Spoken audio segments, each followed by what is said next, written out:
Agbe Talks.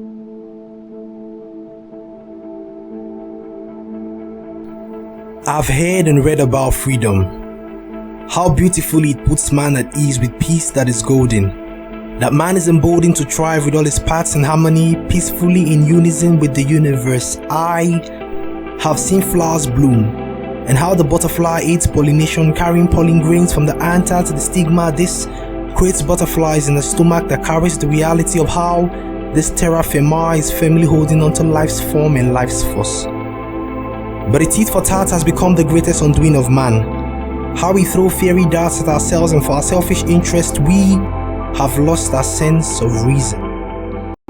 I come from a state where the plea for freedom is amplified by the deafness that is the dogma of the creed. We are in a circus where greed plays on screen, and at the mention of a revolution, there's a resolution that fathers should kill their children at the gate to show their loyalty to the state. This is no tall order, just a tall order. They say fathers are feathers to fly further. Clearly someone lied, because at the gate a future leader lies, lifeless, face first, head short.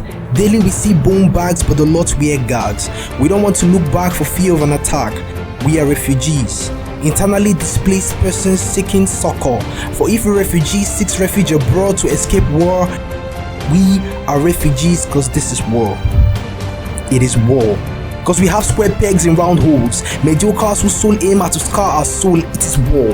Because there's a voiceless voice sonorously sounding like the bell from the nearby building called school he cannot attend. It is war. Because they feel insurgency and banditry is fine, so our security reports like a report card filled with F9. It is war. For the sound of the guns is the song sung as the new national anthem. It is war. For those who swore to defend us are those who kill us. For they dread our locks while we dread their locks. It is war.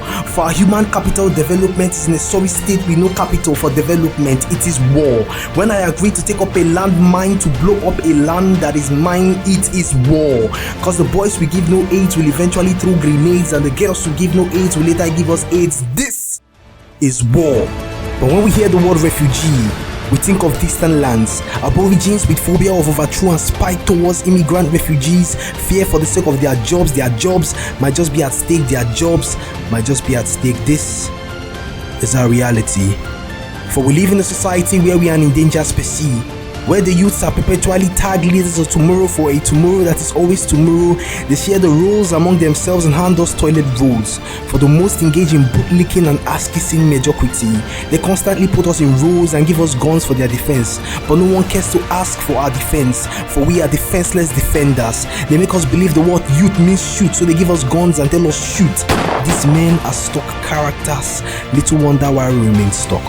They can't guarantee our safety, but go on to build bunkers, protecting their wives, sons and daughters. We cannot blame their bunkers when the people are gaga, giving them thumbs up for every con they pop. They deliberately refuse to fix things. They take our G's, build a refuge for themselves and have us shouting, G's! We are refugees. This bulwark they have built against poverty, they have built at our expense, sparing no expense. And when we try to pull the strings, they bully us with their bulldogs. We are citizens of the new normal, residing in a place where only few are normal. And you may be tagged nuts if you wish to leave the south for the north.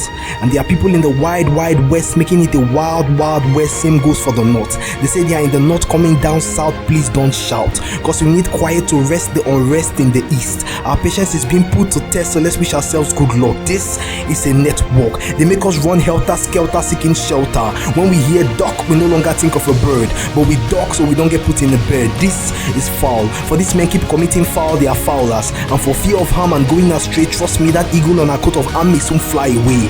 So now I ask, that with our so many states and capital, where do we place our human capital? And what is the state of our capital?